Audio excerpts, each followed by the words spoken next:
पश्चिम बंगाल के गवर्नर श्रीमान जगदीप धनखड़ जी,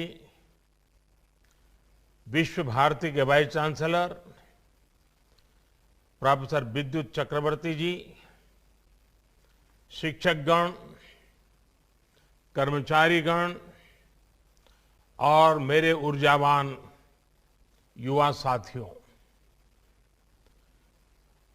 गुरुदेव रविंद्रनाथ टैगोर ने जो अद्भुत धरोहर मां भारती को सौंपी है, उसका हिस्सा बनना, आप सभी साथियों से जुड़ना मेरे लिए प्रेरक भी है, आनंददायक भी है और एक नई ऊर्जा भरने वाला है। अच्छा होता मैं इस पवित्र मिट्टी पर खुद आकर के आपके बीच शरीक होता, लेकिन जिस प्रकार के नए नियमों में जीना पड़ रहा है और इसलिए मैं आज रूबरू न आते हुए दूर से ही सही आप सबको प्रणाम करता हूं, इस पवित्र मिट्टी को प्रणाम करता हूं। इस बार तो कुछ समय के अंतराल पर मुझे दूसरी बार ये मौका मिला है आपके जीवन के इस महत्वपूर्ण अवसर पर आप सभी युवा साथियों को, माता पिता को, गुरुजनों को मैं बहुत बहुत बधाई देता हूं, अनेक अनेक शुभकामनाएं देता हूं। साथियों, आज एक और बहुत ही पावन अवसर है, बहुत ही प्रेरणा का दिन है। आज छत्रपति शिवाजी महाराज की जन्म जयंती है। मैं सभी देशवासियों को छत्रपति शिवाजी महाराज की जयंती पर बहुत बहुत शुभकामनाएं देता हूं। गुरुदेव रविंद्रनाथ टैगोर जी ने भी शिवाजी उत्सव नाम से वीर शिवाजी पर एक कविता लिखी थी। उन्होंने लिखा था, कौन दूर शताब्देर, कौन दूर शताब्देर, कौन एक अख्यात दिवसे, नाही जानी आजी, नाही जानी आजी। मराठार कौन, शोयले एरंडेर, अंधकारे बसे। हे राजा शिवाजी, तब भाल उद्यासियाए भावना, तैत प्रभावत ऐसे छिल नामी। एक धर्म राज्य पाशे, एक धर्म राज्य पाशे, खंड छिन्न विक्षिप्त भारत, बंधे दिव आमी। यानी एक शताब्दी से भी पहले किसी एक अनाम दिन, मैं उस दिन को आज नहीं जानता, किसी पर्वत की ऊंची चोटी से, किसी घने वन में, ओ राजा शिवाजी, क्या ये विचार आपको एक बिजली की रोशनी की तरह आया था? क्या ये विचार आया था कि छिन्न भिन्न इस देश की धरती को एक सूत्र में पिरोना है? क्या मुझे इसके लिए खुद को समर्पित करना है? इन पंक्तियों में छत्रपति वीर शिवाजी से प्रेरणा लेते हुए भारत की एकता, भारत को एक सूत्र में पिरोने का आह्वान था। देश की एकता को मजबूत करने वाली इन भावनाओं को हमें कभी भूलना नहीं है। पल पल, जीवन के हर कदम पर देश की एकता, अखंडितता के इस मंत्र को हमें याद भी रखना है, हमें जीना भी है। यही तो टैगोर का हमें संदेश है। साथियों, आप सिर्फ एक विश्वविद्यालय का ही हिस्सा नहीं है, बल्कि एक जीवंत परंपरा के वाहक भी है। गुरुदेव अगर विश्व भारती को सिर्फ एक यूनिवर्सिटी के रूप में देखना चाहते तो वो इसको ग्लोबल यूनिवर्सिटी या कोई और नाम दे सकते थे, लेकिन उन्होंने इसे विश्व भारती विश्वविद्यालय नाम दिया। उन्होंने कहा था, Visva Bharati acknowledges India's obligation to offer to others the hospitality of her base culture and India's right to accept from others their best. गुरुदेव की विश्व भारती से अपेक्षा थी कि यहां जो सीखने आएगा वो पूरी दुनिया को भारत और भारतीयता की दृष्टि से देखेगा। गुरुदेव का ये मॉडल ब्रह्म, त्याग और आनंद के मूल्यों से प्रेरित था। इसलिए उन्होंने विश्व भारती को सीखने का ऐसा स्थान बनाया जो भारत की समृद्ध धरोहर को आत्मसात करे, उस पर शोध करे और गरीब से गरीब की समस्याओं के समाधान के लिए काम करे। ये संस्कार में पूर्व में यहां से निकले छात्र छात्राओं में भी हमें दिखता है और आपसे भी देश की यही अपेक्षा है। साथियों, गुरुदेव टैगोर के लिए विश्व भारती सिर्फ ज्ञान देने वाली, ज्ञान परोसने वाली एक संस्था मात्र नहीं थी। ये एक प्रयास है भारतीय संस्कृति के शीर्षस्थ लक्ष्य तक पहुंचने का, जिसे हम कहते हैं स्वयं को प्राप्त करना। जब आप अपने कैंपस में बुधवार को उपासना के लिए जुड़ते हैं तो स्वयं से ही साक्षात्कार करते हैं। जब आप गुरुदेव द्वारा शुरू किए गए समारोह में जुड़ते हैं तो स्वयं से ही साक्षात्कार करने का एक अवसर प्राप्त होता है। जब गुरुदेव कहते हैं, आलो अमार आलो ओगो आलो भुवन भारा, तो ये उस प्रकाश के लिए ही आह्वान है जो हमारी चेतना को जागृत करती है। गुरुदेव टैगोर मानते थे, विविधताएं रहेगी, विचारधाराएं रहेगी, इन सब के साथ ही हमें खुद को भी तलाशना होगा। वो बंगाल के लिए कहते थे, बांग्लार माटी बांग्लार जल, बांग्लार वायु बांग्लार फूल, पुण्य हो पुण्य हो पुण्य हो हे भगवान। लेकिन साथ ही वो भारत की विविधता की भी उतना ही गौरवगान बड़े भाव से करते थे। वो कहते थे, हे मोर चित्तो पुण्यो, हे मोर चित्तो पुण्यो, तीर्थे जागोरे धीरे, ई भारतेर महामनोबेर सागरो तीरे, हेथाय दाराय दबाहु बाराय नमो नरोदे बोतारे। और ये गुरुदेव का ही विशाल विजन था कि शांति निकेतन के खुले आसमान के नीचे वो विश्व मानव को देखते थे। ऐशो कर्मी, ऐशो ज्ञानी, ऐसो जन कल्याणी, ऐशो तपस राजो है, ऐशो है दिशक्ति, संपद मुक्ता बंधो समाज है। हे श्रमिक साथियों, हे जानकार साथियों, हे समाज सेवियों, हे संतों, समाज के सभी जागरूक साथियों, आइए समाज की मुक्ति के लिए मिलकर के प्रयास करें। आपके कैंपस में ज्ञान प्राप्ति के लिए एक पल भी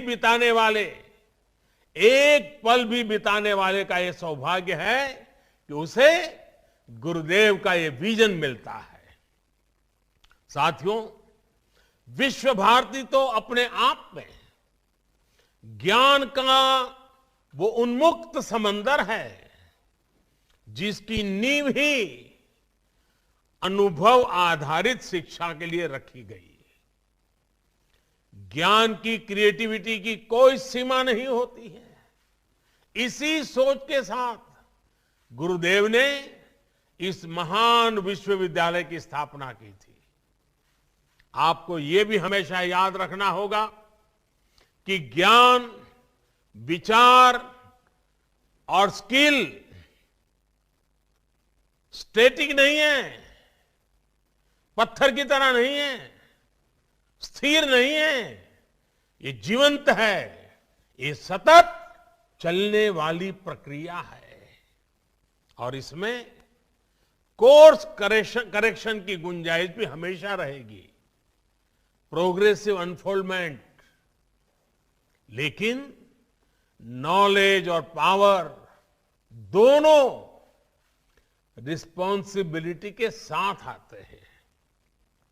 जिस प्रकार सत्ता में रहते हुए संयम और संवेदनशील रहना पड़ता है, रहना जरूरी होता है, उसी प्रकार हर विद्वान को, हर जानकार को भी उनके प्रति जिम्मेदार रहना पड़ता है जिनके पास वो शक्ति है।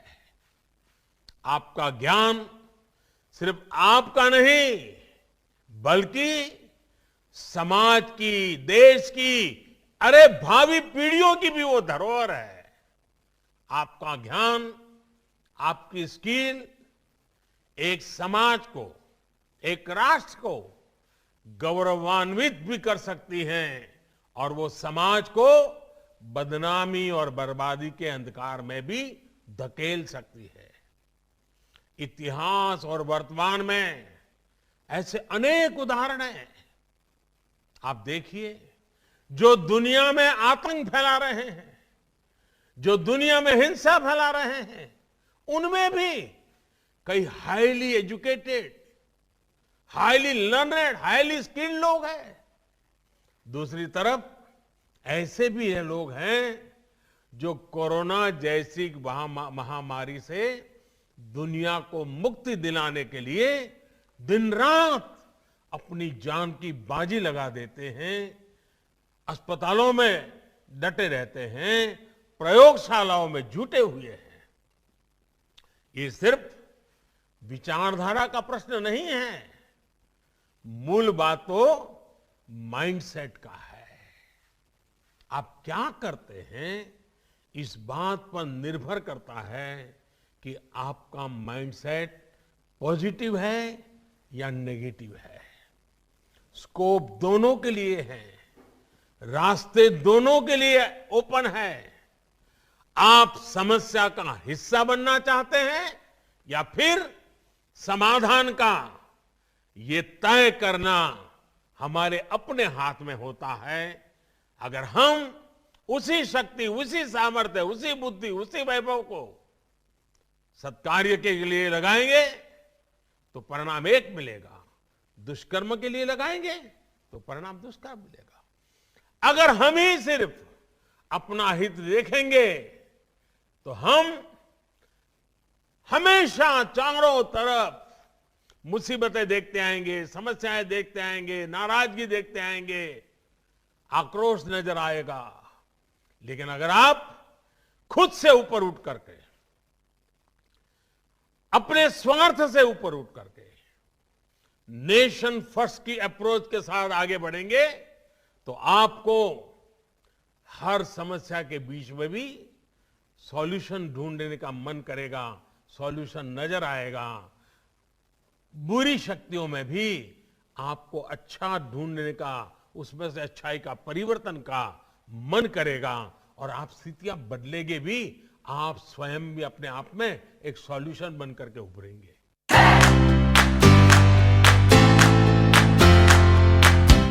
నాణ్యతకు నమ్మకానికి మారుపేరు Sai Mahendra traders wholesale and retail మరియు కిరాణా జనరల్ స్టోర్. మా వద్ద అన్ని రకాల నిత్యావసర సరుకులు సరసమైన ధరలకే లభించును. స్వచ్ఛమైన నాణ్యమైన బియ్యంతో పాటు అన్ని రకాల సరుకులు హోల్సేల్ ధరలకే రిటైల్ అమ్మకం.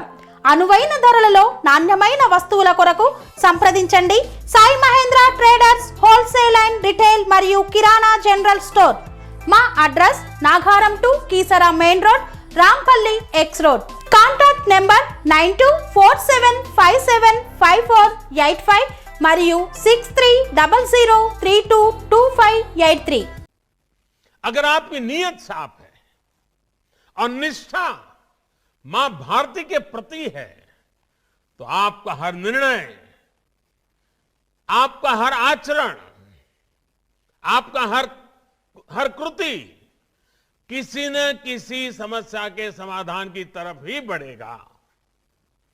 सफलता और असफलता हमारा वर्तमान और भविष्य तय नहीं करती है। हो सकता है आपको किसी फैसले के बाद जैसा सोचा था वैसा परिणाम न मिले, लेकिन आपको फैसला लेने में डरना नहीं चाहिए। एक युवा के रूप में, एक मनुष्य के रूप में, जब कभी हमें फैसला लेने से डर लगने लगे तो वो हमारे लिए सबसे बड़ा संकट होता है। अगर फैसले लेने का हौसला चला गया तो मान लीजिएगा आपकी युवानी चली गई है, आप युवा नहीं रहे हैं। जब तक भारत के युवा में नया करने का, रिस्क लेने का और आगे बढ़ने का जज्बा रहेगा, तब तक कम से कम मुझे देश की भविष्य की चिंता नहीं है। और मुझे जो देश युवा हो, 130 करोड़ आबादी में इतनी बड़ी तादाद में युवा शक्ति हो, तो मेरा भरोसा और मजबूत हो जाता है, मेरा विश्वास और मजबूत हो जाता है। और इसके लिए आपको जो सपोर्ट चाहिए, आपको जो माहौल चाहिए, उसके लिए मैं खुद भी और सरकार भी, इतना ही नहीं, 130 करोड़ का संकल्पों से भरा हुआ, सपनों से लेकर के जीने वाला देश भी आपके समर्थन में खड़ा है। साथियों, विश्व भारती के 100 वर्ष के ऐतिहासिक अवसर पर जब मैंने आपसे बात की थी, तो उस दौरान भारत के आत्मसम्मान और आत्मनिर्भरता के लिए आप सभी युवाओं के योगदान का जिक्र किया था। यहां से जाने के बाद जीवन के अगले पड़ाव में आप सभी युवाओं को अनेक तरह के अनुभव मिलेंगे। साथियों, आज जैसे छत्रपति शिवाजी महाराज की जयंती का हमें गर्व है, वैसे ही मुझे आज धर्मपाल जी की याद आती है। महान गांधीवादी धर्मपाल जी, आज महान गांधीवादी धर्मपाल जी की भी जन्म जयंती है। उनकी एक रचना है, the beautiful tree indigenous Indian education in the 18th century. आज आपसे बात करते हुए मैं इस पवित्र धाम में जब आपसे बात कर रहा हूं, तो मेरा मन करता है उसका जिक्र मैं जरूर करूं। और बंगाल की धरती, ऊर्जावान धरती के बीच जब बात कर रहा हूं, तब तो मेरे स्वाभाविक मन करता है कि मैं जरूर धर्मपाल जी के उस विषय को मैं आपके सामने रखूं। धर्मपाल जी ने इस पुस्तक में धर्मपाल जी ने थॉमस मुनरो द्वारा किए गए एक राष्ट्रीय शिक्षा सर्वे का ब्यौरा दिया है। 1820 में हुए, 1820 यानी करीब 200 साल, 1820 में हुए इस शिक्षा सर्वे में कई ऐसी बातें हैं जो हम सबको हैरान भी करती हैं और गौरव से भर देती हैं। उस सर्वे में भारत की साक्षरता दर बहुत ऊंची आंकी गई थी। सर्वे में यह भी लिखा गया था कि कैसे हर गांव में एक से ज्यादा गुरुकुल थे और जो गांव के मंदिर होते थे वो सिर्फ पूजा पाठ की जगह नहीं, वे शिक्षा को बढ़ावा देने वाले, शिक्षा को प्रोत्साहन देने वाले एक अत्यंत पवित्र कार्य से भी गांव के मंदिर जुड़े हुए रहते थे। वे भी गुरुकुल की परंपराओं को आगे बढ़ाने में, बल देने में प्रयास करते थे। हर क्षेत्र, हर राज्य में, ये बड़ी महत्वपूर्ण बात है, हर क्षेत्र, हर राज्य में तब महाविद्यालयों का बहुत गर्व से देखा जाता था कि कितना बड़ा उनका नेटवर्क था। उच्च शिक्षा के संस्थान भी बहुत बड़ी मात्रा में थे। भारत पर ब्रिटिश एजुकेशन सिस्टम थोपे जाने से पहले थॉमस मुनरो ने भारतीय शिक्षा पद्धति और भारतीय शिक्षा व्यवस्था की ताकत को अनुभव किया था, देखा था। उन्होंने देखा था कि हमारी शिक्षा व्यवस्था कितनी वाइब्रेंट है। ये 200 साल पहले की बात है।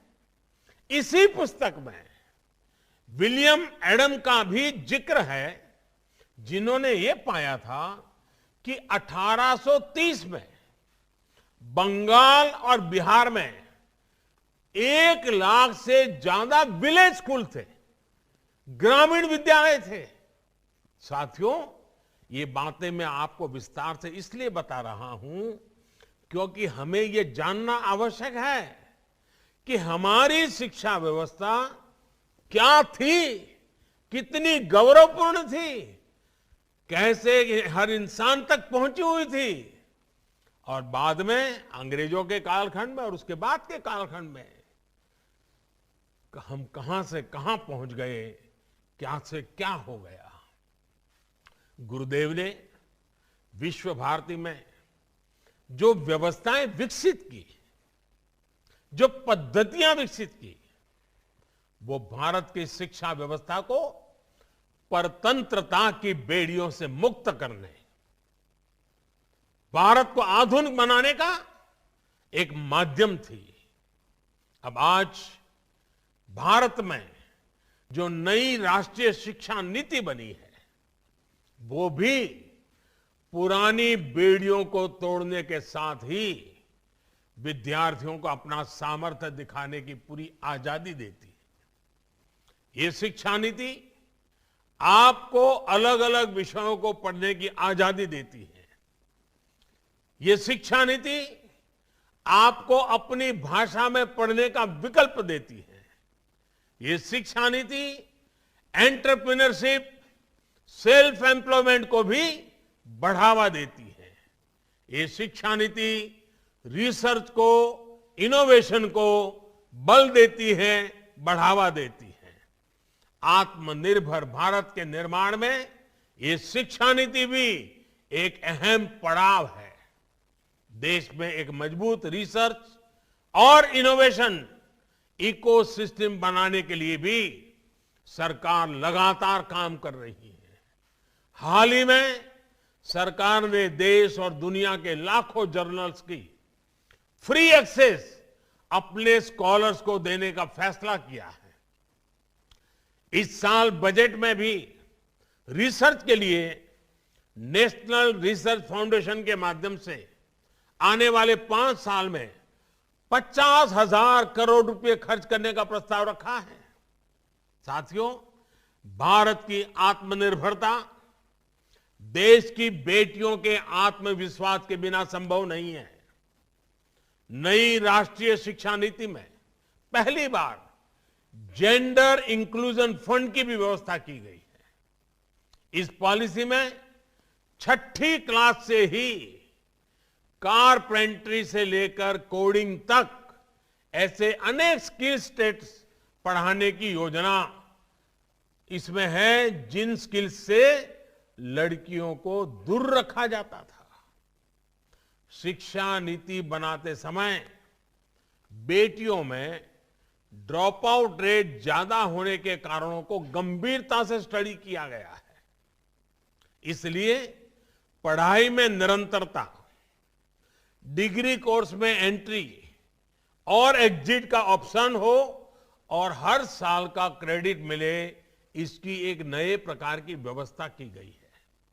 साथियों, बंगाल ने अतीत में भारत के समृद्ध ज्ञान विज्ञान को आगे बढ़ाने में देश को नेतृत्व दिया और यह गौरवपूर्ण बात है। बंगाल एक भारत श्रेष्ठ भारत की प्रेरणा स्थली भी रहा है और कर्मस्थली भी रहा है। शताब्दी समारोह में चर्चा के दौरान मैंने इस पर भी विस्तार से अपनी बात रखी थी। आज जब भारत 21वीं सदी की नॉलेज इकोनॉमी बनाने की तरफ बढ़ रहा है, तब भी नजरें आप पर है, आप जैसे नौजवानों पर है, बंगाल की ज्ञान संपदा पर है, बंगाल के ऊर्जावान नागरिकों पर है। भारत के ज्ञान और भारत की पहचान को विश्व के कोने कोने तक पहुंचाने में विश्व भारती की बहुत बड़ी भूमिका है। इस वर्ष हम अपने आजादी के 75वें वर्ष में प्रवेश कर रहे हैं। विश्व भारती के प्रत्येक विद्यार्थी की तरफ से देश को सबसे बड़ा उपहार होगा कि भारत की छवि को और निखारने के लिए हम सब मिलकर के और विशेष करके मेरे नौजवान साथी ज्यादा से ज्यादा लोगों को जागरूक करें। भारत जो है, जो मानवता, जो आत्मीयता, जो विश्व कल्याण की भावना हमारे रक्त के कण कण में है, उसका एहसास बाकी देशों को कराने के, पूरी मानव जात को कराने के लिए विश्व भारती को देश की शिक्षा संस्थाओं का नेतृत्व करना चाहिए। मेरा आग्रह है, अगले 25 वर्षों के विश्व भारती के विद्यार्थी मिलकर एक विजन डॉक्यूमेंट बनाए। जब आजादी के 100 साल होंगे, वर्ष 2047 में जब भारत अपनी आजादी के 100 वर्ष का समारोह बनाएगा, तब तक विश्व भारती के 25 सबसे बड़े लक्ष्य क्या होंगे, ये इस विजन डॉक्यूमेंट में रखे जा सकते हैं। आप अपने गुरुजनों के साथ चिंतन मनन करें, लेकिन कोई न कोई लक्ष्य अवश्य तय करें। आपने अपने क्षेत्र के अनेक गांवों को गोद लिया हुआ है। क्या इसकी शुरुआत हर गांव को आत्मनिर्भर बनाने से हो सकती है? पूज्य बापू ग्राम राज्य की जो बात करते थे, ग्राम स्वराज की बात करते थे। मेरे नौजवान साथियों, गांव के लोग, वहां के शिल्पकार, वहां के किसान, इन्हें आप आत्मनिर्भर बनाइए।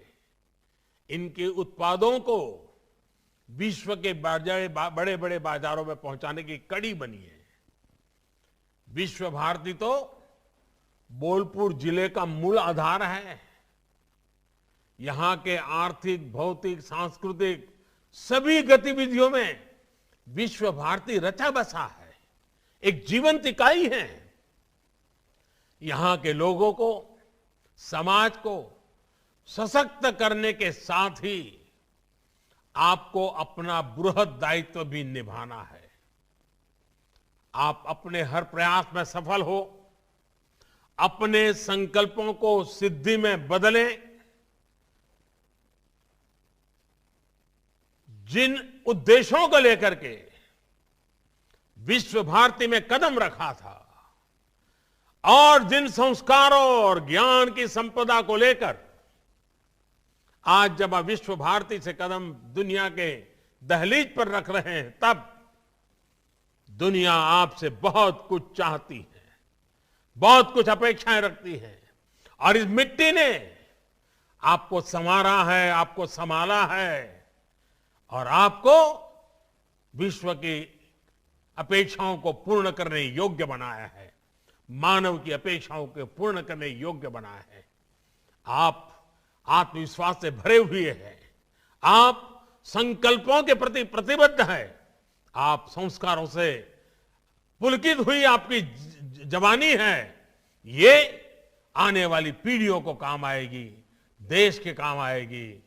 21वीं सदी में भारत अपना उचित स्थान प्राप्त करे, इसके लिए आपका सामर्थ्य बहुत बड़ी ताकत के रूप में उभरेगा, ये पूरा विश्वास है।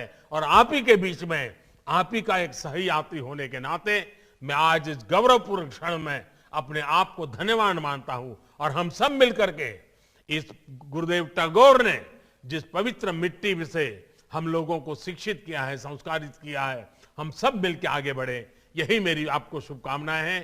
मेरी तरफ से अनेक अनेक शुभकामनाएं। आपके माता पिता को मेरे प्रणाम, आपके गुरुजनों को प्रणाम, मेरी तरफ से बहुत बहुत धन्यवाद।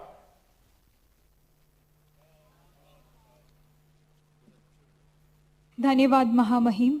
आपके द्वारा दिखाए गए मार्ग हमारे जीवन के लिए Shivagayatri enterprises distributors for submersible pumps మీ గృహ వ్యవసాయ పారిశ్రామిక నీటి అవసరాలకు స్పైరన్ మరియు కోర్సా సబ్మెర్సిబుల్ పంప్స్ మరియు distributors for water softeners, Himajal, RO plus alkaline water purifiers. Shivagayatri enterprises